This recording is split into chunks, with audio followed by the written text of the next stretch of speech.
The genre of fighting games is one of the earliest and most prominent categories in all of video games. It's made waves through arcades and consoles throughout generations, and has seen a constant growth in popularity due to games like Street Fighter, Mortal Kombat, and Smash Bros. These games have produced some of the most loyal, the most devoted, and according to a few sources, even the smelliest fans in existence. So with all that being said, I haven't played any of them. Although that's not entirely true. I have done my fair share of button mashing against random bots in Super Smash Bros. On the N64, but outside of any percent speedrunning how fast I could break my controller, I haven't seriously tried to play fighting games. So it's fair to say that I'm not very good at the genre, but after watching some of the trailers and gameplay of Street Fighter 6, I was instantly hooked. Since I also like running little video game experiments, I decided to find out just how good could a Street Fighter noob get in the span of 1 month. The first order of business was finding a main. Now, Street Fighter has a bunch of super cool characters within their universe, so I had a tough time figuring out who was gonna be my one and only during the experiment. After looking through a few of the characters' playstyles, Mami Marissa was the one who really caught my attention, and with the character all set and ready to go, it was time to hop straight into ranked and gauge just how bad I truly was. And I don't know about everyone else, but the ranked modes in video games scare me, especially ones that I'm brand new to. This is largely due to the fact that some people take this mode a little too seriously. But once I got over the fear of losing, I sucked it up and joined the battlefield, where it turns out I'd be met with some of the greatest fighters to ever grace the earth. It's an understatement saying these games were tough, because I was practically fighting for my life during these matches, or at the very least my dignity.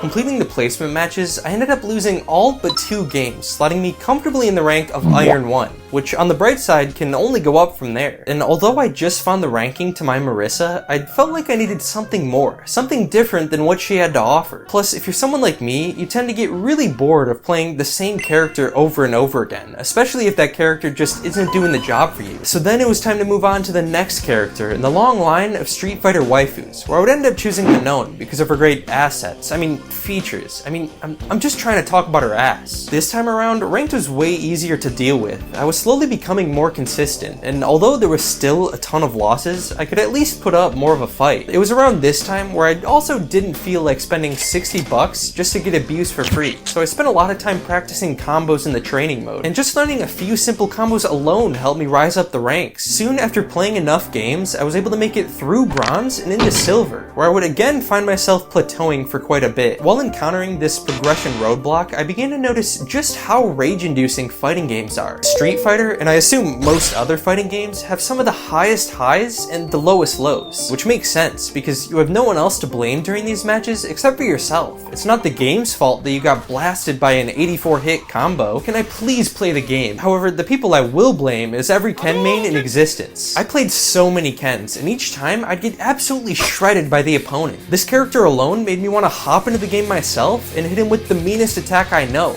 Love. Because let's be real, this is a world-renowned fighter who shoots literal flames out of his fists. I'd have no chance. Regardless, fighting the Ken army multiple times actually ended up helping me. There came a point where I'd start to pick up on players' tendencies and could predict a way to counter their attacks. Midway through the month, things were starting to head in the right direction, and as a way to give Minon a happy ending, I decided to retire her jersey and replace her with a character who would eventually become my one true love.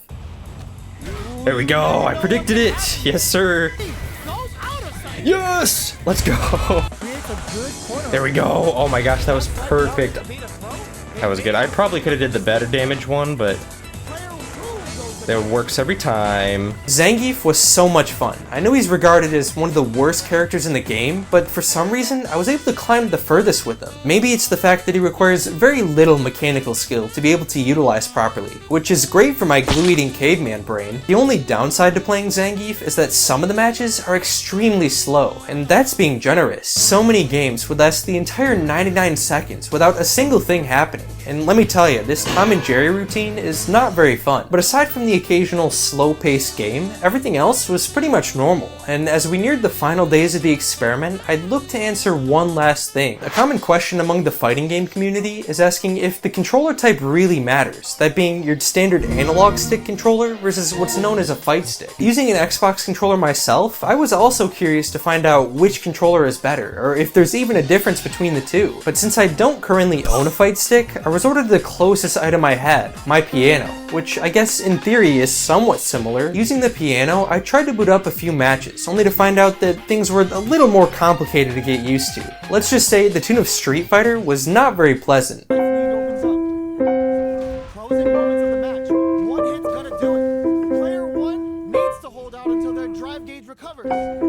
Now I can't speak for the legit fight sticks, but I can say that my bootleg piano controller was not the way to go in Street Fighter. Wrapping up with the experiment, I was able to make it to Gold 3 with Zangief as my main, and I don't entirely know if this is good or bad progress, considering I have nothing else to compare it to, but I am satisfied with the results. Did I manage to become a pro Street Fighter player? No, and it wasn't even close. Those people put in hundreds, if not thousands of hours into their game, sacrificing their blood, sweat, and tears to become the best, while I played the game with an instrument. But did I and will I continue to improve? I really hope so. Anyway, that's pretty much all I had to say about the topic. I had a lot of fun doing this challenge, and I hope to do similar things like this in the future. Thank you for watching, and I'll see you later.